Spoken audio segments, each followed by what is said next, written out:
Okay, fly tires, I am extremely excited to show you this awesome scud pattern that I came up with last year. We caught a ton of fish on this scud pattern. It's one of the most realistic patterns that I've ever tied, and so I'm going to show you how we do it today. So this one I'm going to have kind of an olive tone on this scud, so I'm going to use olive thread, and you just use a regular scud hook. Scuds come in all shapes and sizes, and so I've tied scuds all the way down to size 22. That's tiny, and I've tied them all the way up to size 12. So what we're going to do first is we're going to just get some type of feather that is the same tone as your scud, and so this is just a grizzly hackle.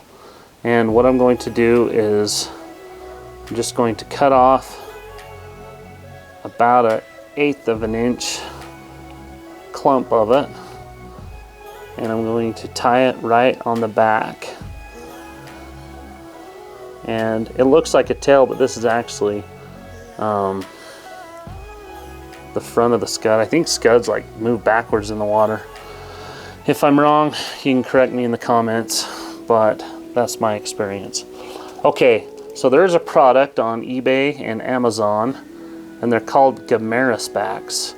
And what they are is they're little scud or freshwater shrimp backs. And you simply, they're just like a little sticker, but they're kind of a rubber plastic. And so all you do, sorry, this one got caught in the plastic, but all you do is you just peel it off like a sticker. Okay, and there's two little eyes on one end, and then it's plain on the other, and so I put the sticky bottom up and I tie the eyes on the back, and it's got this nice little tab that you attach to the hook.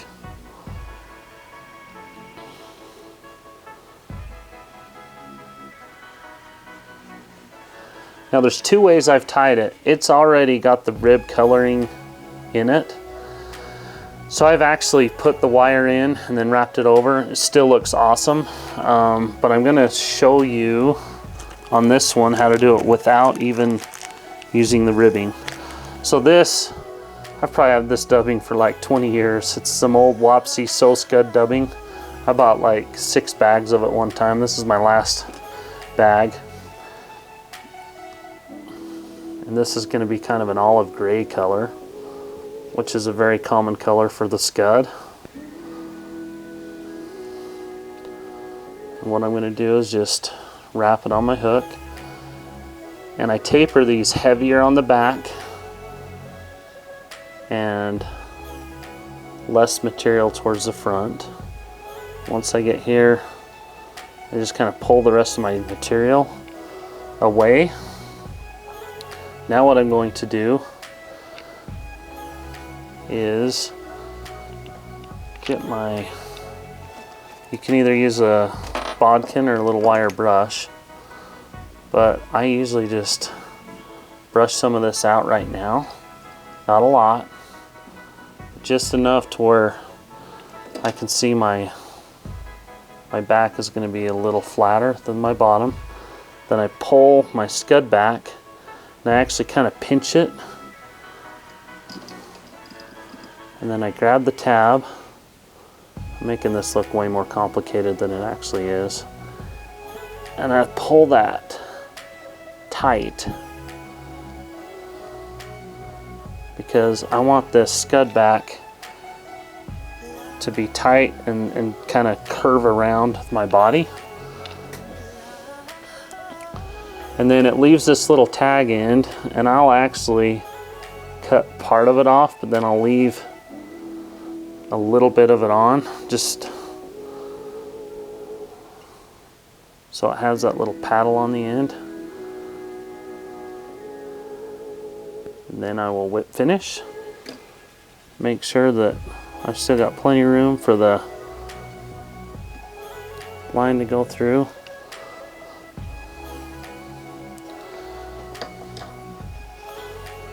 And then what I'll do is I'll cut on an angle. So most of my, I don't like how that clumped up. So I'm going to cut some of that off. There we go. So once I've got it to that point, I'm actually going to brush a little bit more of that out. And you can already see that's a pretty natural looking scud. I didn't cut that thread very well either. Struggling today. So yeah, you can see it's already got the ribbing in it. So now what I do is I get my, there, kind of a perfectionist with this fly. So now what I do is I get my UV glue.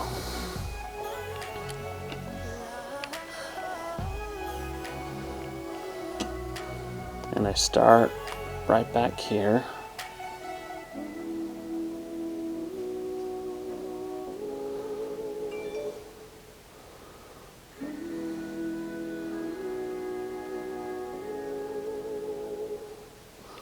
Let it settle for a minute, and then I hit it with the light.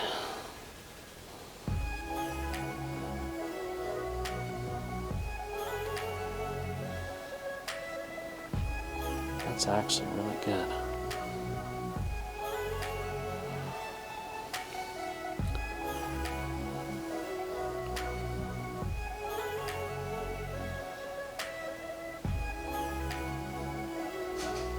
Okay, and then I'll hit a little bit more here.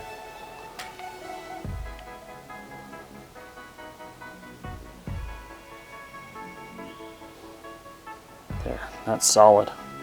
So you can see that that UV glue actually makes that scud back just pop and look extremely natural.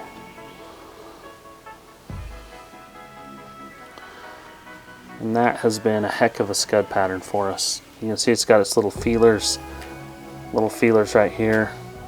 It's got its two little eyes. Perfect scud back. So like I said, you can rib it. Maybe I'll do another video showing that. If you do rib it, it's probably a little bit stronger. But we have a pond that's full of scuds, and I'll go up in the evening and I'll just target big fish. So I'm not going for numbers. I'm just going on presentation, trying to catch those 4 and 5 pound trout in that pond. So I need the most natural looking food source that I can tie. And this, my friends, is one of the best scuds you'll ever see. So thank you for watching our Fanaticals YouTube channel, and we hope that you like and subscribe at the bottom, and please leave some comments, give us some feedback. We know we're not perfect. That's the beauty of fly tying, is you're always learning new techniques. So thank you for watching.